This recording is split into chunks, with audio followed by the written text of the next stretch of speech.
விருச்சிக ராசிக்காரங்களுக்கு இந்த வருடம் நீங்கள் பட்டு கொண்டிருக்கக்கூடிய கஷ்டங்கள், நீங்கள் பட்டு கொண்டிருக்கக்கூடிய துயரங்கள், இது எல்லாமே விலக போகுது. இந்த வருடம் அப்படிங்கிறது 9ஆம் பாவத்திலே குரு பகவான் உச்சபலம், கடகத்தில் குரு உச்சம்னு பேர். அதனால உச்சபலம் பெறதுனால அர்த்தாஷ்டம சனி விலகுது. அதுவே போரும் உங்களுக்கு ஒரு பெரிய நல்லது, ஒரு பெரிய ப்ளஸ்ஸு. கூடுதலாக 5ஆம் பாவத்துக்கு மாறுறாரு. 3ஆம் அதிபதி 4ஆம் அதிபதி 5ஆம் இடத்துக்கு போகிறது. மிக மிக கவனமாக இருக்க வேண்டியது ஒரு விஷயம் இருக்கு, என்னங்கிறத சொல்றேன். 3ஆம் அதிபதி 5ஆம் இடத்துல போறதுனால சிவாய நமஹா. முப்போதும் திருமேனி தீண்டும் ஆதிசைவர்கள் குலத்தில் சுந்தரமூர்த்தி சுவாமிகளினுடைய வழி வழி தோன்றல் திருவான்மியூர் அடியார்க்கு அடியேன் சந்தோஷ் திருமேனி சிவாச்சாரியார். நேயர்கள் அனைவருக்கும் அன்பான வணக்கம்.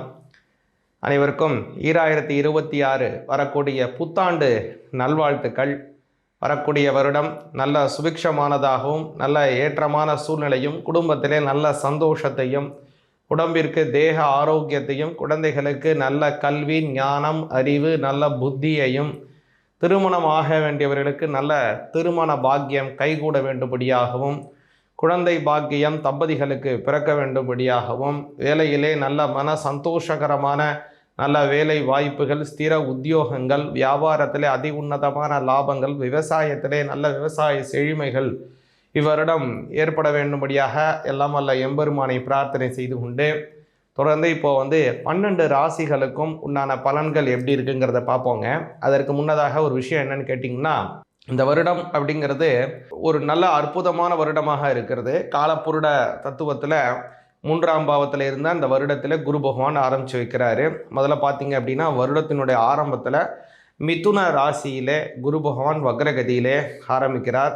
அதே மாதிரி பார்த்தீங்க அப்படின்னா, கேது பகவான் சிம்ம ராசியிலும், ராகு பகவானை கவனிச்சிங்க அப்படின்னா அவர் கும்ப ராசியிலே இருக்கிறார். அதே ராசியில் தான் சனி பகவானும் இருக்காங்க. கூடுதலான விஷயம் என்னன்னு கவனிச்சிங்க அப்படின்னா, முதல்ல இந்த வருடம் நடக்கக்கூடியதான ஒரு பெயர்ச்சி, முக்கிய கிரகத்தினுடைய பெயர்ச்சி என்னன்னு கேட்டிங்கன்னா அது சனி பயிற்சி தான். மார்ச் மாதம் 6ஆம் தேதி 2026 சனி பகவான் அவருடைய இப்போ இருக்கக்கூடிய கும்பராசியிலிருந்து மீன ராசிக்கு பெயர்ச்சி அடைகிறார். அவருடைய சொந்த வீட்டில் ஆட்சி பலம் இருந்தது. இப்போ அவர் அவருடைய அடுத்த வீடாக இருக்கக்கூடிய மீன வீட்டிற்கு செல்லுகிறார். அடுத்ததாக நடக்கக்கூடியது என்னன்னு பார்த்தீங்கன்னா, மார்ச் மாதம் 17ஆம் தேதி 2026 குரு பகவான் வக்ரகதியில் போயிட்டு இருக்கார் சொன்னேன் இல்லைங்களா ஆரம்பத்தில். அவர் வக்ரத்தை நிவர்த்தி செய்து கொண்டு நேர்கதிக்கு மாறுறாருங்க. அடுத்தது மே மாதம் 26ஆம் தேதி குரு பகவான் பார்த்தீங்கன்னா பெயர்றாரு. அந்த குரு பெயர்ச்சி அவர் இருக்கக்கூடிய ராசியான அதாவது மிதுன ராசியிலேருந்து கடக ராசிக்கு உச்ச பலம் பெறுகிறார். அதாவது கடகத்திலே குரு பகவான் உச்ச பலம். அப்போ அந்த குரு பகவானுடைய உச்ச பலமான பெயர்ச்சி நடக்குதுங்க இந்த வருடத்தில். அடுத்தது கவனிச்சிங்கன்னா, குரு பகவான் அதிசாரம் வேற வாங்குறாரு. அது எப்போன்னு கவனிச்சிங்க அப்படின்னா, அக்டோபர் மாதம் 20ஆம் தேதி 2026 குரு பகவான் அதிசாரமாக, அதாவது அதிசாரம் அப்படின்னா என்னன்னு கேட்டிங்கன்னா, ஒரு ராசியில் இருக்கும்போதே அடுத்த ராசிக்கு பெயர்ச்சி அடைவது போல ஒரு தோற்றத்தை கொடுப்பது, அதற்கு அதிசாரம் அப்படின்னு பேர். பொதுவாகவே ராஜ கிரகங்கள் நேர்கதியில் போகும், தாரா கிரகங்கள் பின்கதியிலே போகும். தாரா கிரகமாக இருக்கக்கூடிய 5 கிரகங்கள் அதிசாரம், சாரம், வக்ரம், அதிவக்ரம், மந்தம், மந்தச்சரம் அப்படின்னு நிறைய விதமான பிளானட்டரி பொசிஷன்லாம் அவங்க போவாங்க. ரொம்ப ஸ்பீடாக போவாங்க, இல்லை ரொம்ப ஸ்லோவாக போவாங்க, திடீர்னு பின்னோக்கி போவாங்க. அதன் பிறகு ஒரே இடத்துல நிற்கிற மாதிரியே மந்தமாக நின்று கொண்டு இருப்பாங்க. இதுமாரி நிறையா அதனுடைய பிளானட்டரி பொசிஷன் அவங்களுக்குலாம் இருக்குங்க மற்ற அந்த தாரா கிரகங்களுக்கு. அந்த வகையில் இப்போ அவர் குரு பகவான் அதிசாரமாக போகிறார்.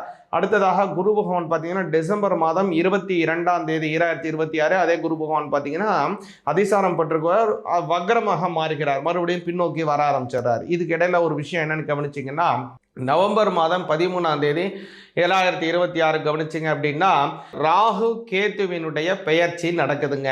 இந்த ராகு கேது அதாவது இந்த வருடம் கவனிச்சிங்கன்னா சற்றேற குறைய எல்லா கிரகத்தினுடைய பெயர்ச்சியும் நடந்துருது. சில வருடம் பார்த்தீங்கன்னா குரு பெயர்ச்சி இருக்கும், சனி பெயர்ச்சி இருக்காது. ஒரு சில சமயம் சனி பெயர்ச்சி இருக்கும், ராகு கேது பெயர்ச்சி இருக்காது, அல்லது ராகு கேது பெயர்ச்சி இருக்கும், சனி பெயர்ச்சி இருக்காது. ஆனால் இந்த வருடம் பார்த்தீங்கன்னா குரு பெயர்ச்சியும் வருகிறது, இந்த 2026 சனி பெயர்ச்சியும் வருகிறது, அதே போல் ராகு கேது பெயர்ச்சியும் வருது. இதனால் இந்த வருடம் ரொம்ப அற்புதமான வருடம், எல்லா கிரகங்களினுடைய பெயர்ச்சியை கொண்ட ஒரு வருடமாக இருக்கிறது. இன்னொரு முக்கியமான விஷயத்தை இந்த இடத்துல உங்களுக்கு தெரிவிச்சுக்கிறேங்க. நம்ம பார்க்கக்கூடியது எல்லாமே வாக்கிய பஞ்சாங்கப்படி தான். ஏன்னா சில பேர் என்ன சொல்கிறாங்கன்னா, ஆல்ரெடியே சனி பயிற்சி ஆயிடுச்சே, திரும்ப இப்போ சனி பெயருது அப்படின்னு சொல்கிறீங்களே அப்படின்னு நீங்கள் சொல்கிறாங்க. கிடையவே கிடையாது.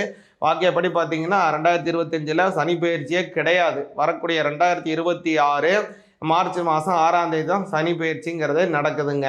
அதனால் அப்போ தான் நம்ம அனுஷ்டிக்கணும். நம்ம மட்டும் இல்லை, சனி பகவானுக்கு இருக்கக்கூடிய அநேக கோவில்கள், திருநள்ளாறு, அதே மாதிரி நவகிரக கோவில்கள், அவருக்குன்னு இருக்கக்கூடிய அநேக விதமான சேத்திரத்தில் எல்லாத்துலேயும் பார்த்தீங்கன்னா இந்த 2026 மார்ச் மாதம் 6ஆம் தேதி தான் சனி பயிற்சிங்கிறத கொண்டாடுறாங்க.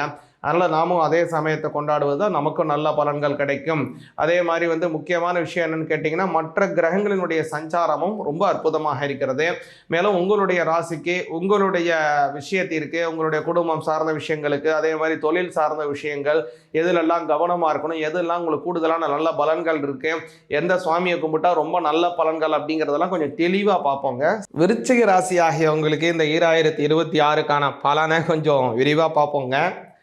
பொதுவாகவே விருச்சிக ராசிக்கு பார்த்தீங்க அப்படின்னா இந்த வருடம் ரொம்ப நல்ல வருடம் அப்படின்னு சொல்லலாம். பல தடவை சொல்கிற நன்மைகள்ங்கிறது, ஒரு இன்பம் கிடைத்தால் நன்மை, துன்பம் விலகினாலும் அது நன்மை இல்லைங்களா? இந்த வகையில் விருச்சிக ராசிக்காரங்களுக்கு இந்த வருடம் 2வது வகையான நன்மைகள் நடக்கப் போகுது. அதனால் நீங்கள் பட்டு கொண்டிருக்கக்கூடிய கஷ்டங்கள், நீங்கள் பட்டு கொண்டிருக்கக்கூடிய துயரங்கள், இது எல்லாமே விலக போகுது. அதனால் உங்களுடைய 4ஆம் இடம், அதாவது அர்த்தாஷ்டம சனி விலக போகிறாருங்க இந்த வருடம். அதாவது 2026 மார்ச் மாதம் 6ஆம் தேதி அவர் 5ஆம் பாவத்துக்கு மாறாரு. 5ஆம் பாவத்தில் சனி யோக பலன் கேட்கவே வேண்டியதில்லை. அது ஒரு பெரிய மைனஸ் ப்ளஸ்ஸாக மாறப்போகுது. இந்த பக்கம் கவனிச்சிங்கன்னா குரு பகவானுடைய சஞ்சாரம். குரு பகவான் பார்த்தீங்கன்னா அஷ்டமத்தில் மறைஞ்சிட்டு இருந்தார்.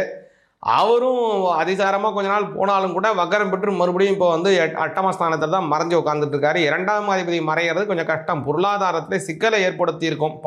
கடந்த வருடங்கள்லாம் பார்த்தீங்கன்னா பொருளாதார சிக்கல்களால் கொஞ்சம் விருச்சிக ராசிக்காரங்க கொஞ்சம் கையெல்லாம் விட்டுக்கிட்டு கம்முன்னு கட்டிட்டு உட்கார்ந்து இருந்திருப்பாங்க. பொருளாதாரம் இல்லை, அதனால் செலவுகளை செய்ய வேண்டாம், பொறுமையாக இருப்போம், தேவையற்ற செலவுகளை கூட குறைச்சிட்டு கம்முன்னு உட்காருவோம் அப்படிங்கிறது சூழ்நிலை அப்படி தான் இருந்தது. இப்போ கொஞ்சம் அப்படியே மாறுது. ஏன்னா 2ஆம் அதிபதி 9ஆம் இடத்துல உச்ச பலம் பெற போகிறார் குரு. அதனால் ஓடினவனுக்கு 9ல் குருன்னே சொல்லுவாங்க, ஊரில் ஒரு வாக்கியமாக சொல்லுவாங்க. ஓடினவனுக்கு 9ல் குரு, ஆட்டவனுக்கு அஷ்டமத்தில் சனி அப்படின்னு சொல்லுவாங்க. அதனால் ஏதோ ஒரு இதில் கெழிச்சிட்டோம் அப்படின்னா அதுக்கு 9ல் குருவை ஒப்பிடுவாங்க. ஏன்னா அப்படின்னா அந்த வெற்றிக்கான விஷயத்தில் 9ல் குரு இருந்தால்தான் அவனுக்கு வெற்றி பெறக்கூடிய ஒரு வாய்ப்பு கிடைக்கும் அப்படிங்கிறதும், அதாவது அடிபட்டவன் ஏதாவது ஒரு பிரச்சனையில் மாட்டிக்கிட்டான், ஏதோ ஒரு சிக்கலில் மாட்டிக்கிட்டான்னா ஆப்டுக்கிட்டவனுக்கு அஷ்டமத்தில் சனிம்பாங்க. அதனால் அவனுக்கு அஷ்டமச்சனி, அஷ்டம பாவத்துடன் சனியினுடைய சஞ்சாரம் இருந்தால் தான் அவனுக்கு கெடுபலன் கிடைக்குங்கிறது முன்னோர்களினுடைய ஒரு முதுமொழி அப்படிங்கிறத நம்ம புரிஞ்சுக்கலாம். அதனால் இந்த வருடம் அப்படிங்கிறது 9ஆம் பாவத்திலே குரு பகவான் உச்சபலம், கடகத்தில் குரு உச்சம்னு பேர். அதனால் உச்சபலம் பெறுறதுனால அற்புதமான பலன்கள் கிடைக்க போதுங்க விருச்சிக ராசிக்காரங்களுக்கு. அதனால் கடந்த வருடங்களால் ஏற்பட்டு கொண்டிருக்கக்கூடிய கடுமையான கஷ்ட பலன்கள் மாறப்போகுது. அர்த்தாஷ்டம சனி விலகுது, அதுவே போதும் உங்களுக்கு ஒரு பெரிய நல்லது, ஒரு பெரிய ப்ளஸ்ஸு. கூடுதலாக 5ஆம் பாவத்துக்கு மாறுறாரு. 3ஆம் அதிபதி 4ஆம் அதிபதி 5ஆம் இடத்துக்கு போகிறது, சொந்த வீடு கட்டி கிரகப்பிரவேசம் பண்ண போகிறீங்க. அது ஒரு பெரிய ப்ளஸ்ஸாக போகுது. ரொம்ப நாளாக எப்போ தான் வீடு கட்ட போகிறேன், எப்போ தான் எனக்கு வீடு கிடைக்கும், எப்போ தான் நான் ஒரு கிரகப்பிரவேசம் பண்ணுவேன் அப்படின்னு நினைக்கக்கூடியவங்களுக்கு அதெல்லாம் அற்புதமான ஒரு ஸ்பேஷியஸான, அற்புதமான புதிய டெக்னாலஜிகள் கொண்டதான, அது மாதிரி ஜெர்மன் டெக்னாலஜி படி உண்டானதான, இட்டாலியன் டெக்னாலஜி படி உண்டானதான அந்த சொகுசான கடுப்பாங்கரையெல்லாம் வச்சுட்டு சௌரியமாக உங்களுடைய கிரகப்பிரவேசத்தை செய்ய போகிறீங்க. அனைவரும் வியக்கும்படியான ஒரு நல்ல ஒரு கிரகப்பிரவேசத்தை செஞ்சு அந்த இடத்துல சுகமான ஜீவிதத்தை செய்ய போகிறீங்க. அதனால் விருச்சிக ராசிக்காரங்களுக்கு ரொம்ப சந்தோஷமான காலம் இந்த காலம் அப்படின்னு சொல்லலாம் 2026.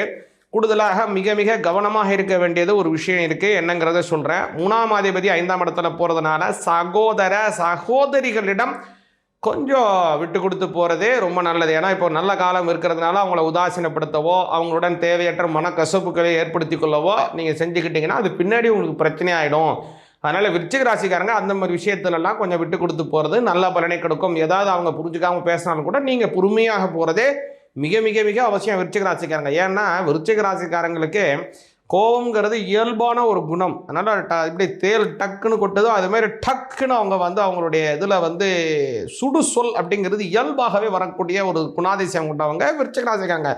அது நல்ல விஷயமா தான் இருக்கும். அவங்க சொல்கிறதுல எந்த விதமான பொய்யோ தப்போ இருக்காது. ஆனால் அவங்க சொல்கிறது மிக மிக சரியாக தான் இருக்கும். இருந்தாலும் மற்றவங்களால் அது புரிந்து கொள்ள முடியாத சூழ்நிலையாக மாறிவிடும்.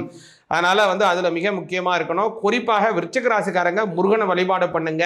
திருச்செந்தூர் போன்ற ஒரு புண்ணிய க்ஷேத்திரம், ஆறுபடை முருகன் கோவில் இருக்கு இல்லைங்களா, திருத்தணி, திருப்பரங்குன்றம், பழமுதிர் சோலை, சுவாமி மலை, பழனி, திருச்செந்தூர், இது மாதிரியான ஆறுபடை முருகன் கோவிலில் உங்கள் ஊருக்கு பக்கத்தில் எது இருக்கோ அந்த முருகனை போய் செவ்வாய்க்கிழமையில் போய் தரிசனம் பண்ணிட்டு சிவப்பு மலர்களை கொண்டு அர்ச்சனை செய்துட்டு வாங்க, நல்ல பலன் கிடைக்கும். அதனால் இந்த மாதிரி சொன்னக்கூடியதான் இந்த வழிபாடுகளை செஞ்சு வாங்க, ரொம்ப நல்ல பலன், உங்களுடைய பலன் உண்டு. அதே மாதிரி கவனிச்சிங்கன்னா பலரும் கேட்கக்கூடியதான ஒரு கேள்வி என்னென்னா, ஏன் சுவாமி சனி பகவான் என்னையே சென்டர் பண்ணி அட்டாக் பண்ணுறாரு, என்னையவே டார்ச்சர் பண்ணுறாரு, எனக்கு மட்டும்தான் இப்படி செய்வாரா அப்படின்னா நினைக்கிறாங்க. அப்படி கிடையவே கிடையாது.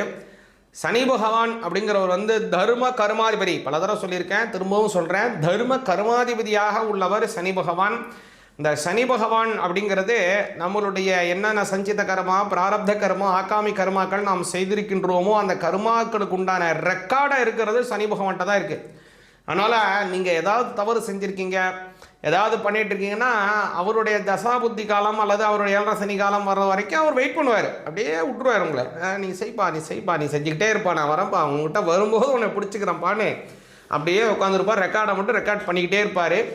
அவருடைய சஞ்சார காலம் 7.5 சனி வர்றது, அதான் பாத சனி, ஜென்ம சனி, விரய சனி, இந்த மாதிரி என்னுடைய காலம், அஷ்டம சனி, அர்த்தாஷ்டம சனி, கண்டக சனி, இந்த மாதிரியான சனி காலங்கள் வருது இல்லையா, அல்லது அவருடைய தசைகள், புத்தி காலங்கள், இது வரக்கூடிய அமைப்பு, அது வர அவர் பொறுத்துக்கிட்டு இருப்பார். அது வரும்போது என்ன பண்ணிடுவார், நீங்கள் என்ன நல்லது பண்ணியிருக்கீங்களோ அதற்கு உண்டான நல்லதை செய்வார். நீங்கள் என்னென்ன கெடுபலன் செஞ்சுருக்கோ அதுக்கு உண்டானதை அப்படியே ரிப்பீட் பண்ணுவார். அதனால் சனி பகவான் தனியாக உங்களுக்கு எந்த விதமான கெடுபலனும் தரப்போகிறதே கிடையாது. அவர் என்ன உங்கள் பக்கத்து வீட்டுக்காரரால், ஏற்ற வீட்டுக்காரரால், அது மாமனா, மச்சானா, அங்காளியா, பங்காளியா, உங்களையே அவர் இது பண்ணுறதுக்கு. அதனால் அவர் நீங்கள் செஞ்ச பாவ புண்ணிய ரெக்கார்டு அவர்கிட்ட இருக்குது. நீங்கள் என்ன செய்கிறீங்களோ அதையே ரிட்டர்ன் அடிக்கிறார் உங்களுக்கு, வேறு ஒன்றுமே அவர் கிடையாது. அதனால் அதாவது ஞானசம்பந்தர் இதில் சொல்கிறது போல், ஆசரே நல்ல நல்ல அவை நல்ல நல்ல அடியார் அவருக்கு மிகவே. அதாவது சிவன் அடியார்களாக இருக்கக்கூடியவங்க முறைப்படி அவங்களுடைய தீட்சை பெற்று ஒரு நல்ல கர்மாக்களை எல்லாம் வைத்துக்கொண்டு நல்ல ஒரு சத் புருஷர்களாக வாழக்கூடிய அடியார்கள் ஆகியவங்களுக்கு அது ஏதோ ஒன்று, சிவபக்தனா சிவபக்தன், விஷ்ணு பக்தனா விஷ்ணு பக்தன், எந்த தெய்வத்தை வழிபாடு பண்ணுறாங்களோ அந்த தெய்வ இதிலே முறைப்படி இருக்கிறவங்களுக்கு இந்த நவக்கிரகங்களும் நன்மையே செய்யுன்றாங்க. அதனால தான் ஞாயிறு, திங்கள், செவ்வாய், புதன், வியாழன், வெள்ளி, சனி, பாம்பு இரண்டும் உடனே ஆசிரு நல்ல நல்ல அவை நல்ல நல்ல அடியார் அவருக்கு மிகவே அப்படின்னு ஞானசம்பந்தர் கோளறு பதிகத்தில் பாடுறாரு. அது மாதிரி நம்மளும் இறைவனை வழிபாடு செஞ்சு வந்தோம்னா அந்த நவக்கிரகங்கள் நமக்கு நன்மையே தரும், பூர்ணமான வெற்றிகள் கிடைக்கும் அப்படிங்கிறத அந்த இடத்துல சொல்லிக்கொண்டு இந்த 2026 உங்களுக்கும் உங்கள் குடும்பத்தாருக்கும் நல்ல சுபிக்ஷத்தையும் நல்ல ஏற்றமான சூழ்நிலைகளையும் வழங்க வேண்டும்படியாக பிரார்த்தனை செய்கிறேன். சிவாய நமஹ.